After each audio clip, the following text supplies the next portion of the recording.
Okay, so I am so excited about what we are going to get to begin doing today. We have worked really hard to begin the process of reading the book Wonder together as a school. So every day you're going to log into here with your teacher. Some days your teacher may read it aloud to you. Other days you will log onto here and you'll see different people read parts of this book. This book is called Wonder. It is by R.J. Palacio. And this book has a great theme. It's Miss Stewart's favorite theme. It's Miss Stewart's favorite word. It's all about kindness, acceptance, and understanding. So we hope that you will enjoy Wonder as we begin our trip into what Wonder will be all about. Okay, here we go. Part 1, August. Chapter 1, Ordinary. I know I'm not an ordinary 10-year-old kid. I mean, sure, I do ordinary things. I eat ice cream, I ride my bike, I play ball, I have an Xbox. Stuff like that makes me ordinary, I guess. And I feel ordinary inside, but I know ordinary kids don't make other ordinary kids run away screaming in playgrounds. I know ordinary kids don't get stared at wherever they go. Let's talk about the word ordinary. What does ordinary mean? Ordinary just means basic, normal, regular. So he's saying he's a pretty normal, he does some normal things, but he says he knows he's not quite normal. He's not like everyone else. I wonder what's different about him. If I found a magic lamp and I could have one wish, I would wish that I had a normal face that no one ever noticed at all. I would wish that I could walk down the street without people seeing me and then doing that look away thing. Here's what I think. The only reason I'm not ordinary is that no one else sees me that way. But I'm kind of used to how I look by now. I know how I pretend I don't see the faces people make. We've all gotten pretty good at that sort of thing. Me, Mom, Dad, and Via. Actually, I take that back. Via's not so good at it. She can get really annoyed when people do something rude. Like, for instance, one time in the playground, some older kids made some noises. I don't even know what the noises were exactly, but I didn't hear them myself. But Via heard them. She just started yelling at the kids. That's the way she is. I'm not that way. So let's talk about what's different about the way that the person who's the narrator, we'll probably find out his name later, how the narrator feels about himself versus how his sister reacts to it. So we've learned that he's different, he looks different, and that he seems to kind of ignore it. He's learned to ignore it. But how does his sister react? Yeah, she acts quite different. She gets upset. Via doesn't see me as ordinary. She says she does, but if I were ordinary, she wouldn't feel like she needs to protect me as much. And Mom and Dad don't see me as ordinary either. They see me as extraordinary. I think the only person in the world who realizes how ordinary I am is me. My name is August. By the way, I won't describe what I look like. Whatever you're thinking, it's probably worse. Chapter 2, Why I Didn't Go to School. Next week I start 5th grade. Since I've never been to a real school before, I'm pretty much totally and completely petrified. That's another word for scared. People think I haven't gone to school because of the way I look, but that's not it. It's because of all the surgeries I've had. 27 since I was born. Oh my gosh, 27 surgeries? That's a lot of surgeries, guys.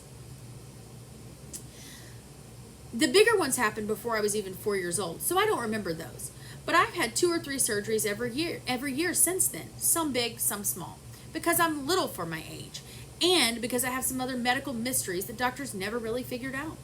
I used to get sick a lot. That's why my parents decided that it was better if I didn't go to school.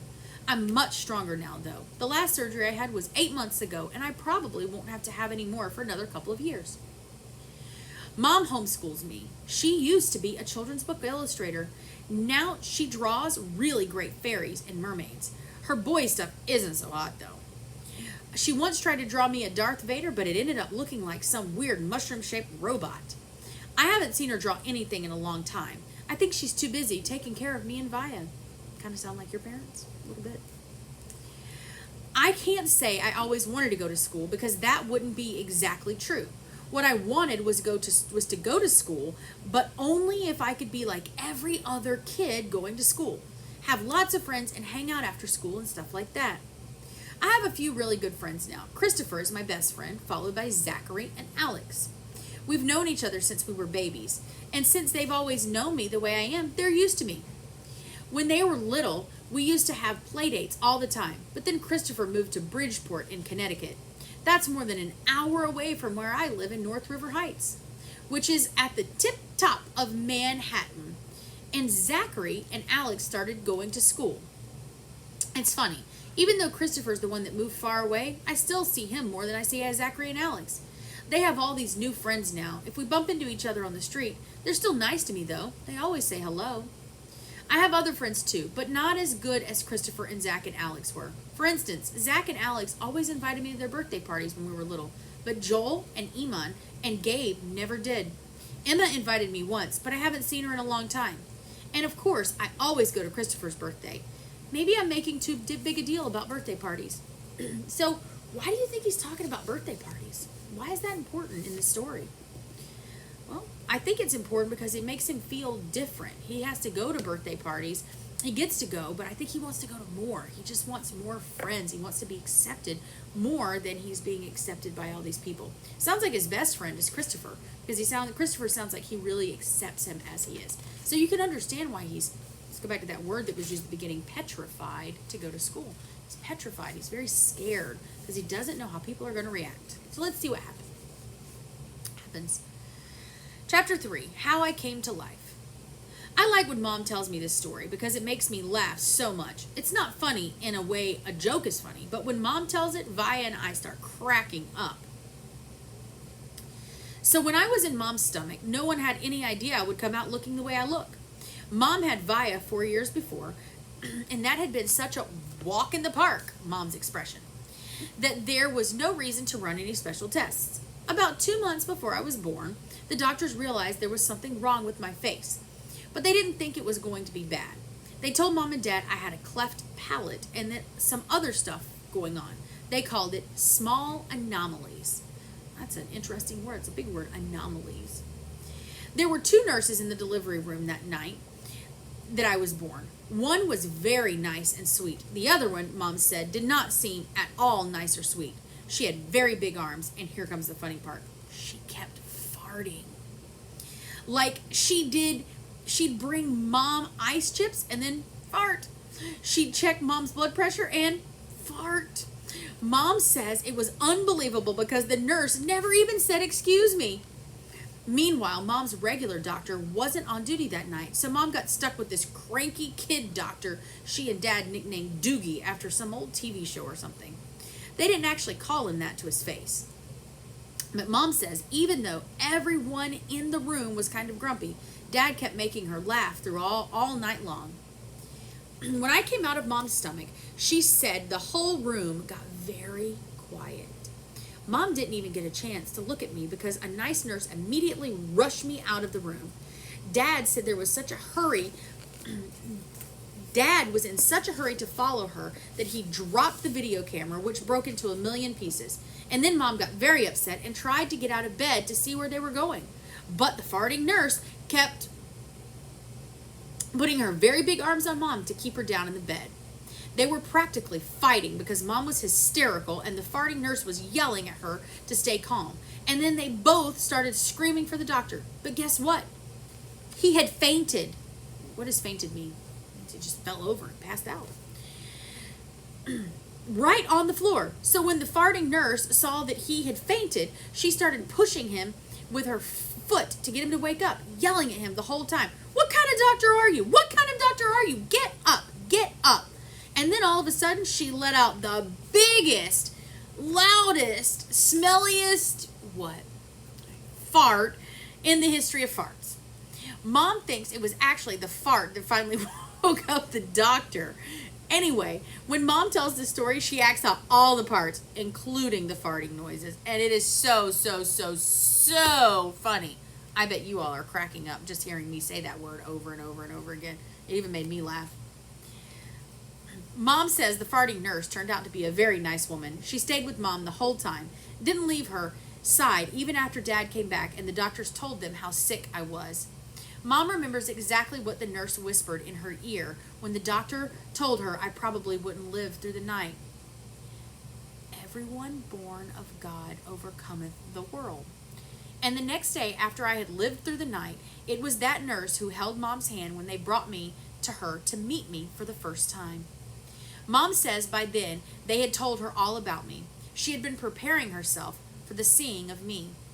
But she says that when she looked down at my tiny mashed up face for the first time, all she could see was how pretty my eyes were.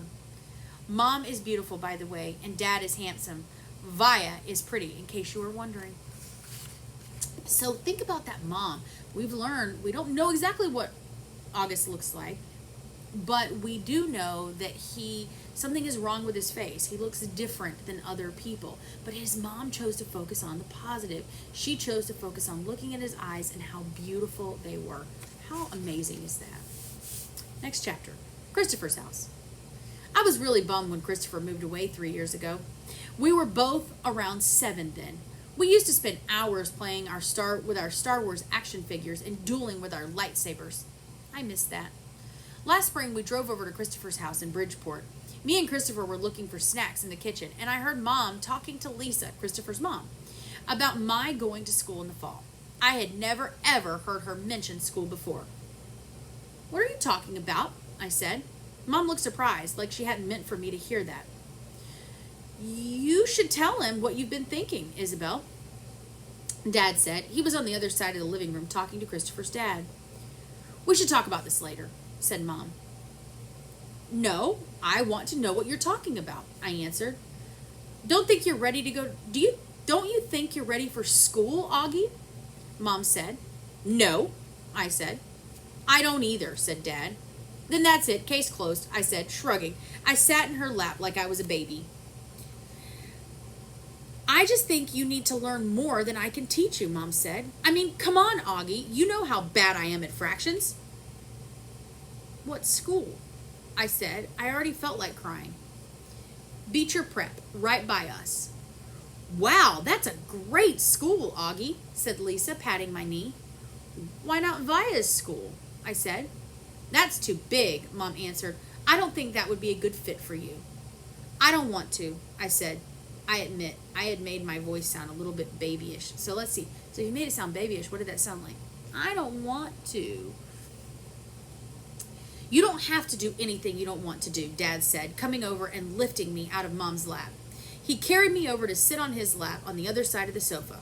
"We won't make you do anything you don't want to do." "But it would be good for him, Nate," Mom said. "Not if he doesn't want to," answered Dad, looking at me. "Not if he's not ready." I saw Mom look at Lisa, who reached over and squeezed her hand. "You guys will figure it out," she said to Mom. "You always have." "Let's just talk about it later," said Mom. I could tell she and Dad were going to get into a fight about it. I wanted Dad to win the fight, though a part of me knew Mom was right. And the truth is, she really was terrible at fractions. So let's talk about what just happened in that chapter for just a second. So they're saying that Augie is going to go to... The question is, should Augie go to school? So there's 3 main characters here, and we talk about how they're feeling. So let's think about how they're each feeling about it. So first of all, let's talk about Augie. How does Augie feel about it? Augie feels, I think the word that I would describe is nervous and unwilling. He doesn't want to do it. He doesn't want to think about it. He likes being at home. He kind of is comfortable about being there. And the thought of going to school makes him very nervous. Let's talk about how Mom's perspective and Dad's perspective are very different. So how does Mom feel? Take just a second and talk to somebody around you about how Mom feels. Okay?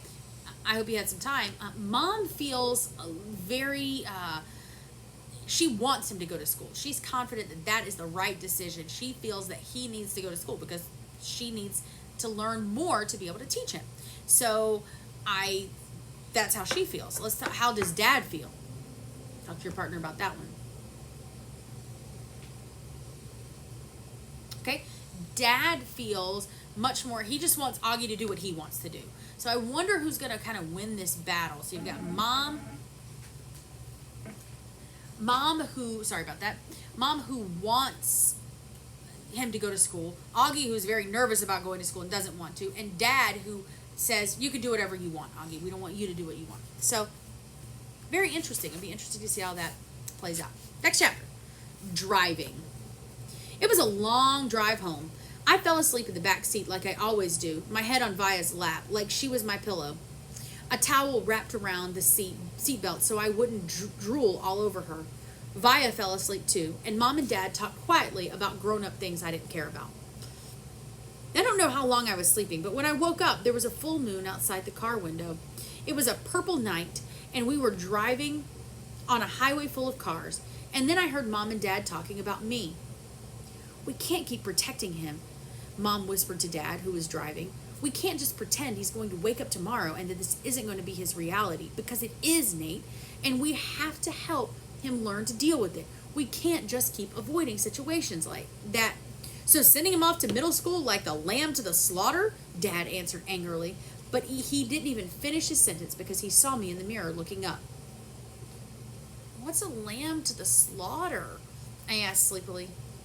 Go back to sleep, Augie, Dad said softly.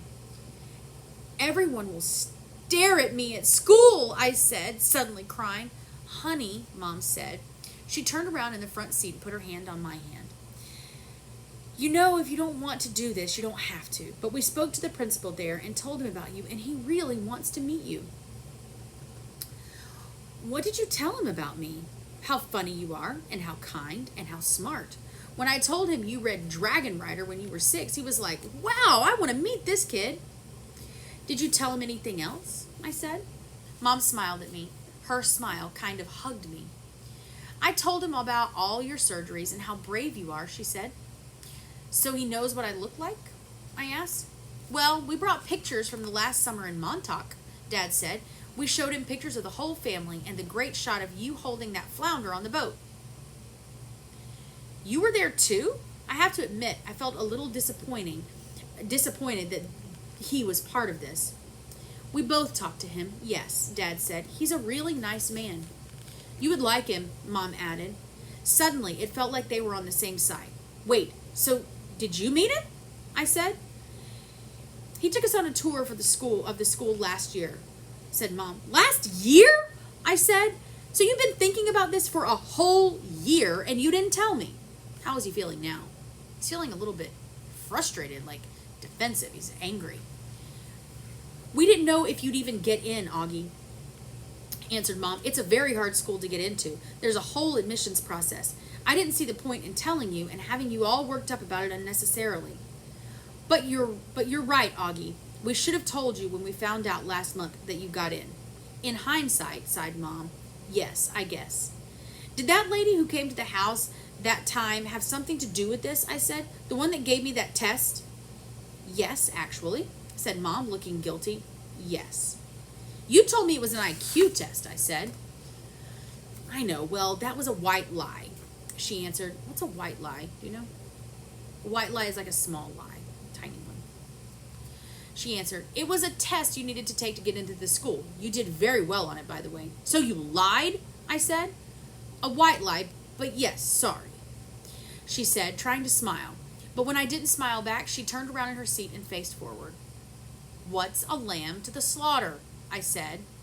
Mom sighed and gave Daddy a look. I shouldn't have said that, Dad said, looking at me in the rearview mirror. It's not true. Here's the thing.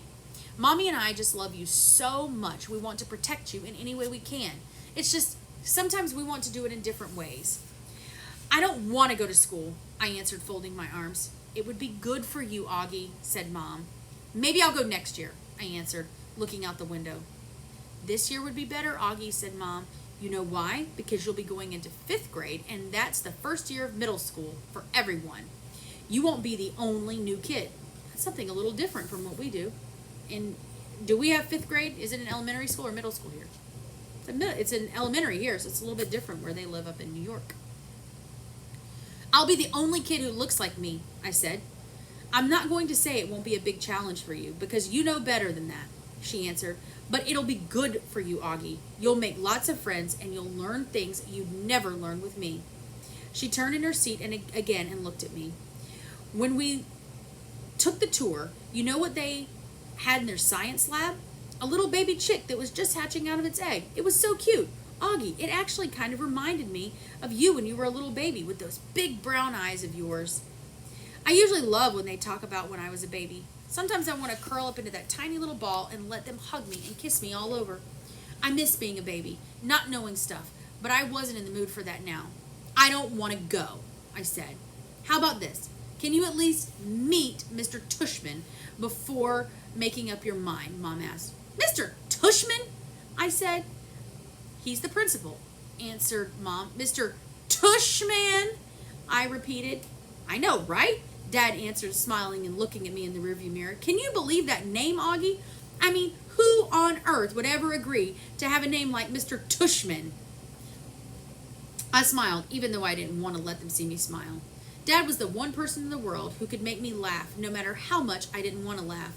Dad always made everyone laugh. Augie, you know what you should go, hang on, let me get my words together. Augie, you should go to that school just so you could hear his name over the loudspeaker, Dad said excitedly. Can you imagine how funny that would be? Hello, paging Mr. Tushman. He was using his fake high old lady voice. Hi, Mr. Tushman. I see you're running a little behind today. Did your car get rear-ended again? What a bum rap. That's pretty funny. I started laughing, not even because I thought he was being that funny, but because I wasn't in the mood to stay mad anymore. It could be worse, though, Dad continued in his normal voice. Mommy and I had a professor in college named Miss Butt. Mom was laughing now, too. Is that for real? I said. Roberta Butt, Mom answered, raising her hand as if to swear. Bobby Butt. But she had huge cheeks, Dad said. Dad. Nate, said Mom. What? She had big cheeks is all I'm saying. Mom laughed and shook her head at the same time. Hey, I know, said Dad excitedly. Let's fix them up on a blind date. Can you imagine? Miss Butt meet Mr. Tushman. Mr. Tushman, here's Miss Butt. They could get married and have a bunch of little tushies. Poor Mr. Tushman, answered Mom, shaking her head. Augie hasn't even met the man yet, Nate. Who's Mr. Tushman? Via said groggily. She had just woken up. He's the principal of my new school, I answered.